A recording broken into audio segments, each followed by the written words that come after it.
자, 안녕하십니까. 하이퍼림입니다. 자, 추가 모집 컨설팅 세 번째 시간으로 경쟁률 분석을 하도록 하겠습니다.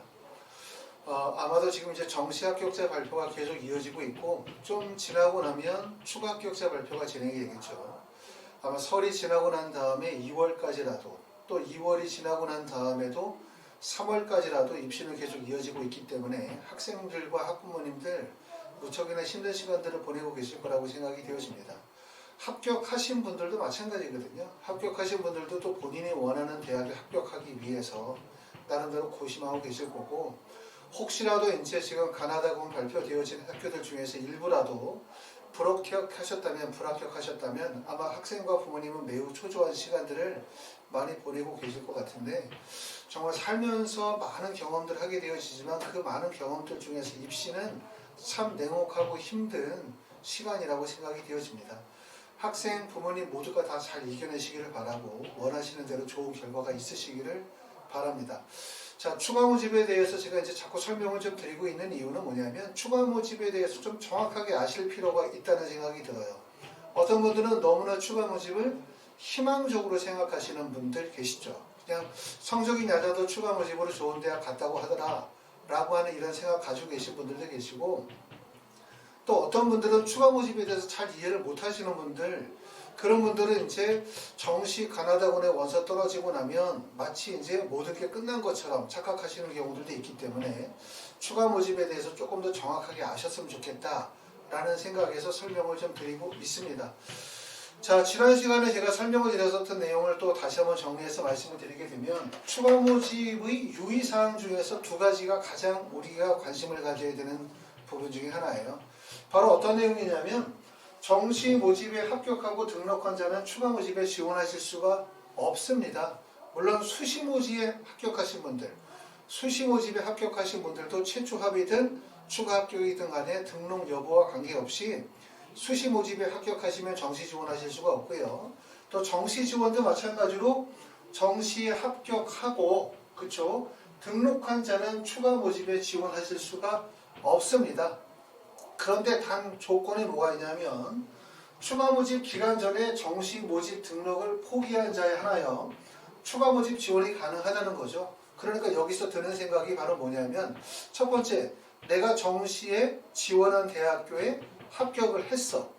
과연 이 대학을 포기하고 추가 모집에 원서 지원을 할 것이냐 말 것이냐를 고민하게 되는 경우들이 많아요.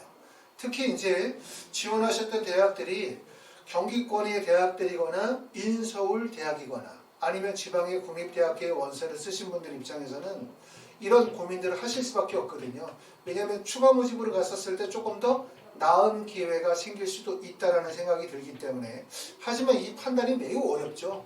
왜냐하면 추가 모집 원서 접수 전에 등록 포기를 해야 되는데, 실제 추가 모집에서 얼마만큼의 대학이 추가 모집에 나올지, 또 어떤 학과가 선발을 되어질지 미확정되어진 상태다 보니까 사실 판단이 매우 어렵고, 그렇기 때문에 이러한 판단들을 저에게 물어보셔도 사실 저도 정확하게 답변을 드리기가 어렵고 책임을 질 수가 없어요. 그렇기 때문에 이러한 책임들은 결국은 판단은 부모님께서 하셔야 되는데, 지난 시간에 말씀을 드렸었던 것처럼 대략적으로 전년도에 추가 모집 대학이 인원이 한 26,000명 정도 모집을 했다. 그 전년도에 한 98,000명 정도 모집을 했다. 2020년도부터 2021년도로 인원이 급격히 많이 늘었다. 늘어난 이유의 가장 큰 핵심은 서울 수도권 중심의 쏠림 현상들이 심화되었기 때문이다.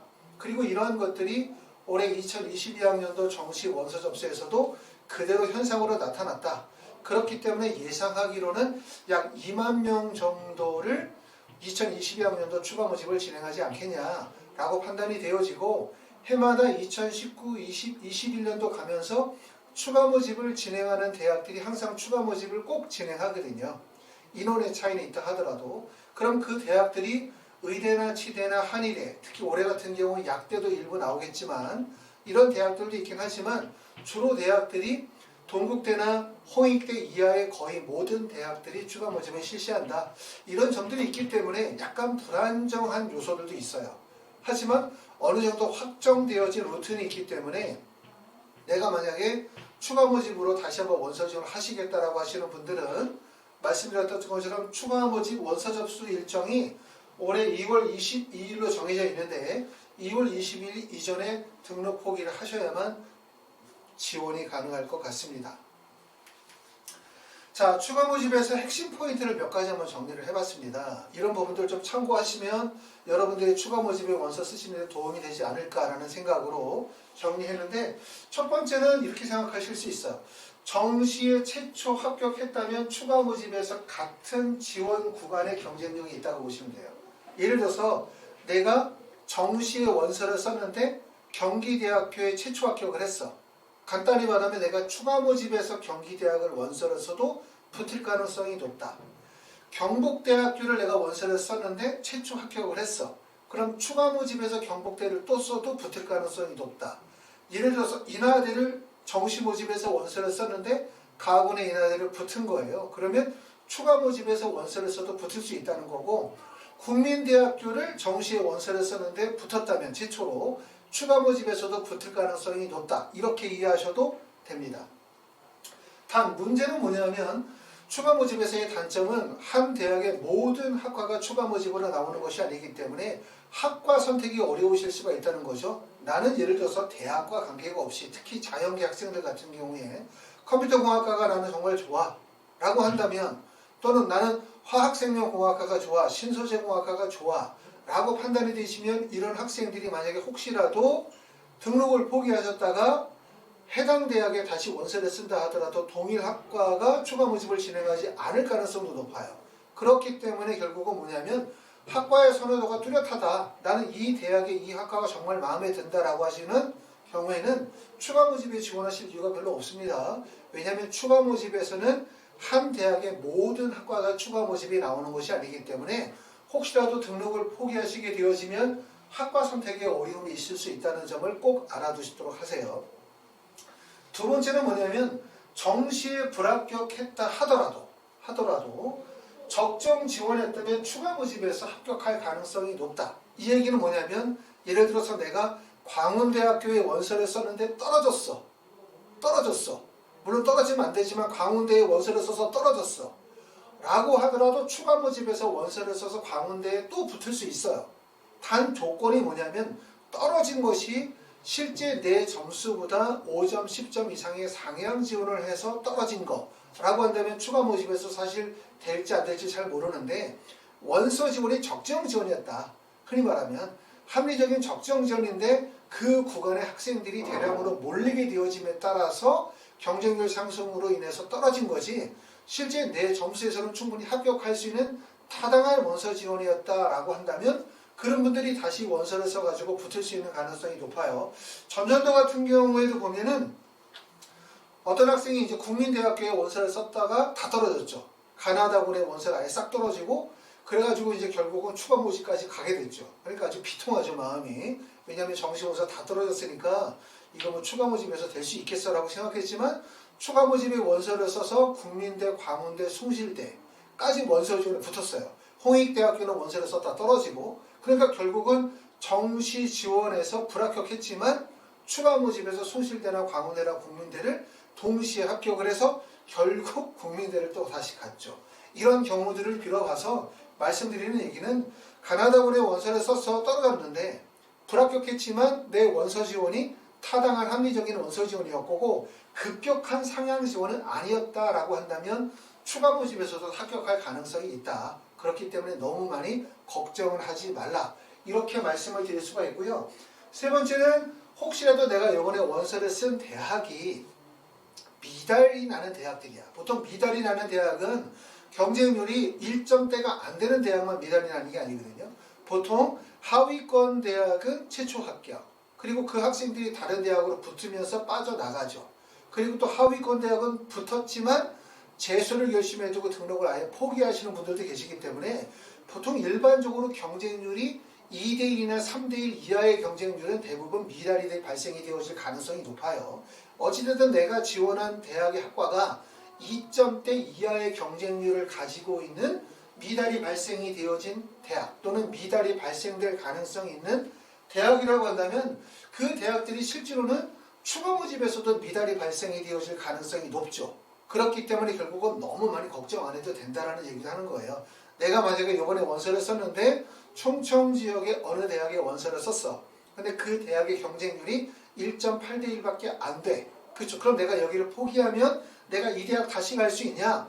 이렇게 물어본다면 다시 갈 가능성이 높다. 추가 모집으로도 미달이 되어지거나 경쟁률이 낮을 가능성이 높다. 이렇게 말씀을 드릴 수가 있고, 사실 이제 지방에 있는 대학들은 학생들 모집 때문에 아주 고민이 너무 많으실 것 같아요. 대부분의 학생들이 수도권 중심으로 쏠리는 현상들이 심화되어지고 지방에 있는 대학들이 정원을 채우기가 어려운 현실이기 때문에 이런 사회적인 문제가 언제쯤이면 좀 해결이 될지는 모르긴 하겠지만 지금까지는 또 앞으로 몇 년 동안은 계속 심화될 가능성이 크지 않나라는 생각이 듭니다.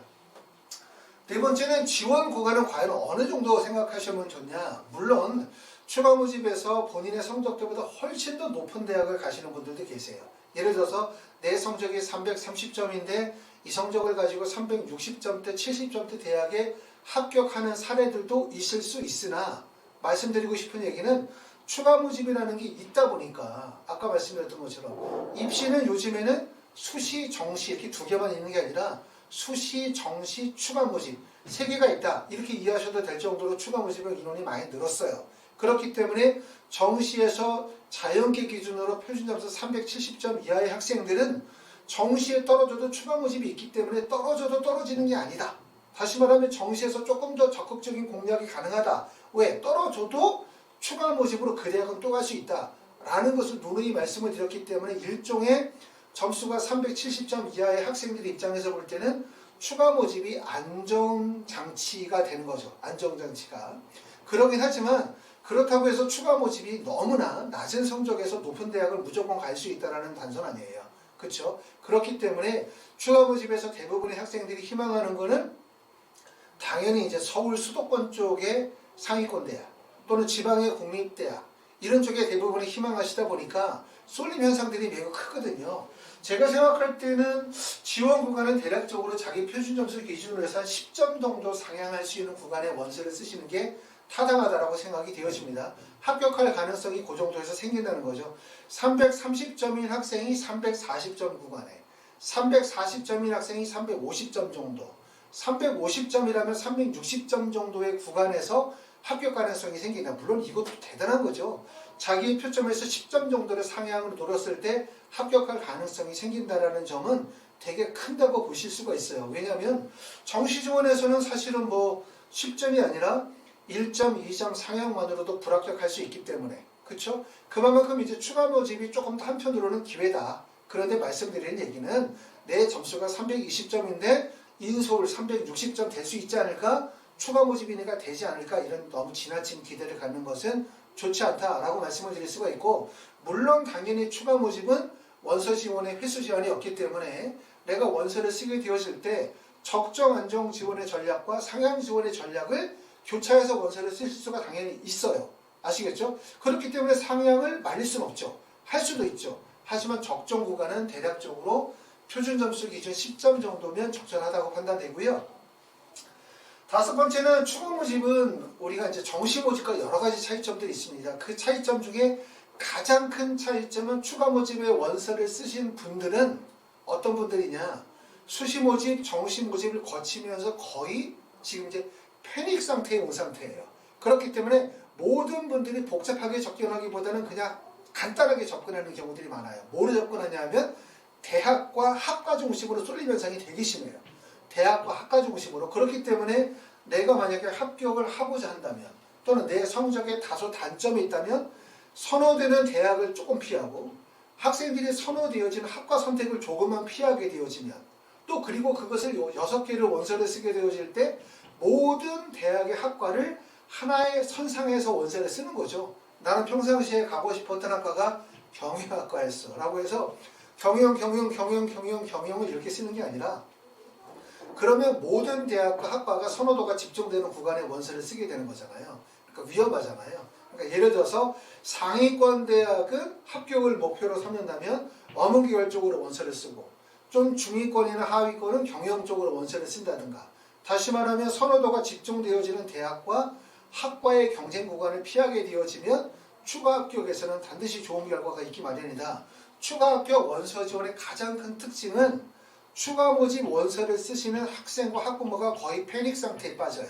그렇죠? 그렇기 때문에 정신적으로 매우 어려운 상태에 오다 보니까 추가 모집의 원서를 쓰게 되어질 때는 무슨 생각이냐면 그냥 가고 싶은 대학 학과에다 원서를 몰아넣는 경우들이 많고 만약에 안 되면 나는 재수한다 라는 생각도 가지고 있기 때문에 극단적으로 본인이 희망 중심으로 원서를 쓰는 경우들이 많다.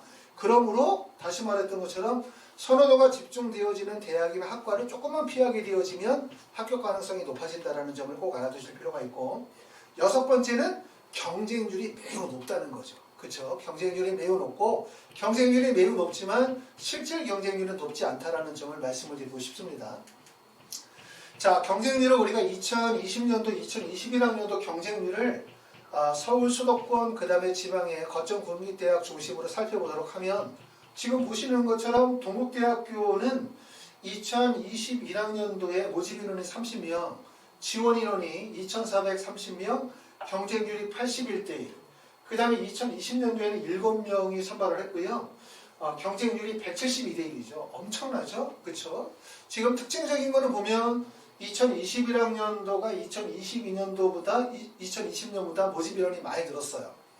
자, 홍익대학교는 28명에서 52명, 세종대는 22명에서 36, 숭실대학교는 25에서 41명, 국민대학교는 25명에서 36명, 서울과기대는 19에서 40명, 그 다음에 광운대학교는 17명에서 24명으로 늘었고, 성신여대는 9명에서 15명, 동덕여대는 13명에서 26명으로 늘었어요.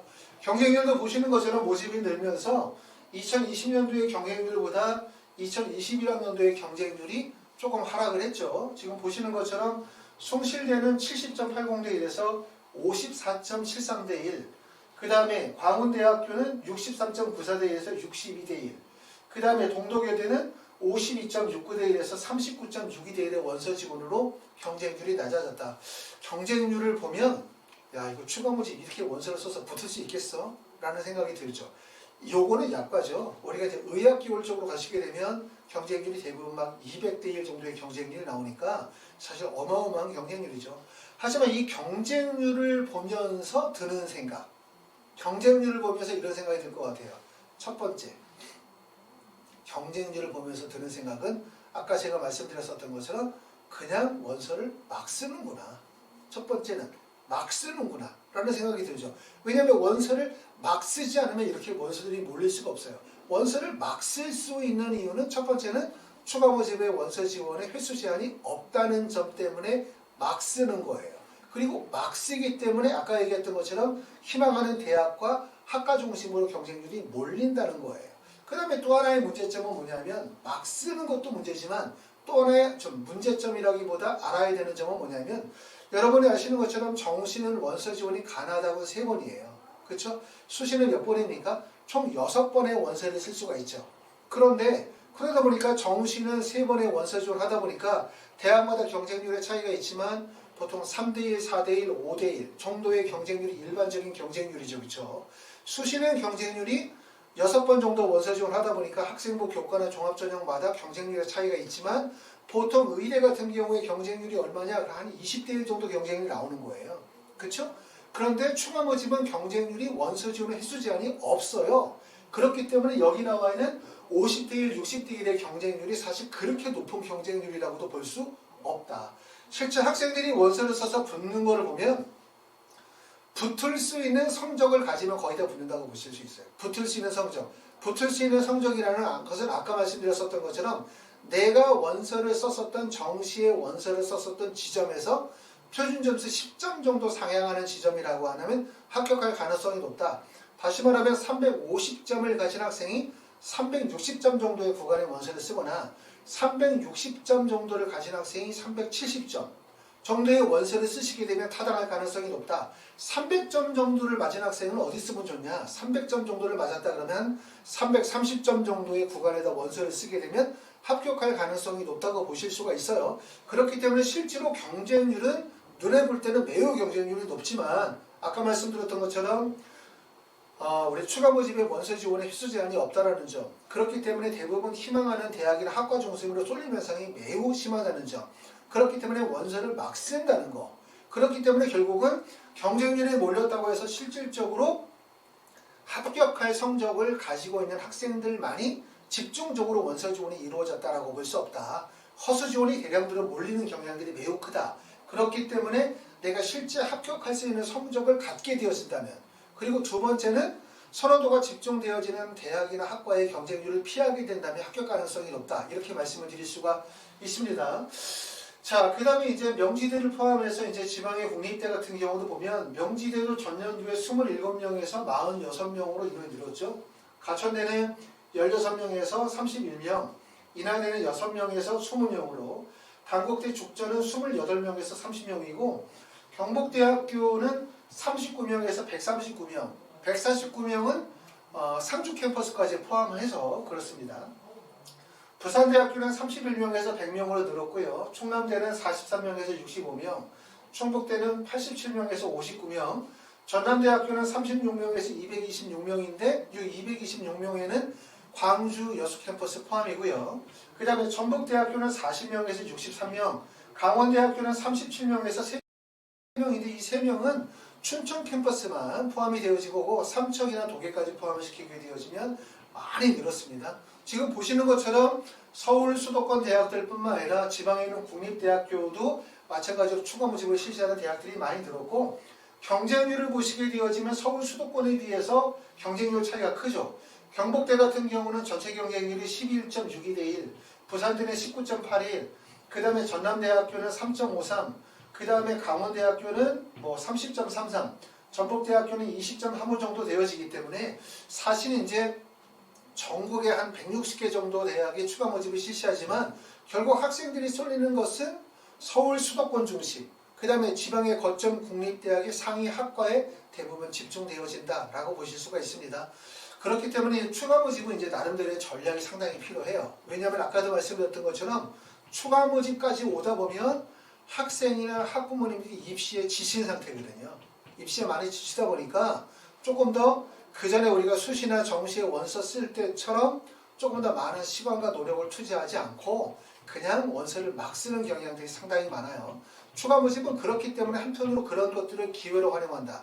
다시 말하면 많은 분들이 거의 맹목적으로, 무조건적으로 또는 많은 사람들이 패닉 상태에서 원서 지원이 이루어지다 보니까 전략적 원서 지원이 어렵다라는 점이고, 그렇기 때문에 내가 이러한 것들을 전략적으로 원서를 잘 지원하시게 되어진다면 추가 합격에서 조금 더 좋은 기회가 있을 것이라고 생각이 되어집니다. 추가 모집은 2월 22일부터 시작해서 2월 28일까지가 모집 기간이에요. 이 기간 내에서 대학들마다 원서 접수 마감 일자가 다 다르죠. 보통 한 4일 간격으로 원서 접수 마감 일자가 다릅니다. 다시 말하면 예를 들어서 24일날 마감하는 학교, 25일날 마감하는 학교, 26일날 마감하는 학교, 27일날 마감하는 학교, 이렇게 대부분 다 나눠진다고 볼 수가 있고요. 하이퍼리뷰에서는 컨설팅을 2월 14일서부터 시작해서 2월 28일 사이에 컨설팅을 진행을 하도록 하고 방문이나 전화 상담을 통해서 진행을 하도록 할 겁니다. 아직은 대학들이 추가 모집 인원이 아직 확정되어지지 않은 상태죠. 하지만 지금서부터 이제 면밀히 준비를 해야 되기 때문에 제가 이제 영상을 계속 올려드리면서 여러분들한테 이제 설명을 좀 드리고 있습니다.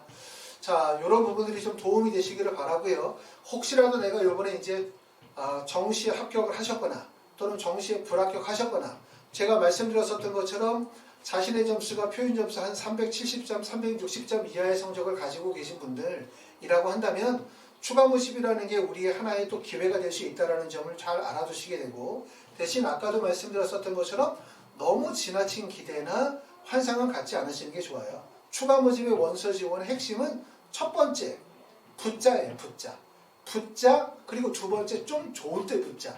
이게 전략이기 때문에 여기에 맞춰서 잘 준비하시면 도움이 되실 것 같습니다. 감사합니다.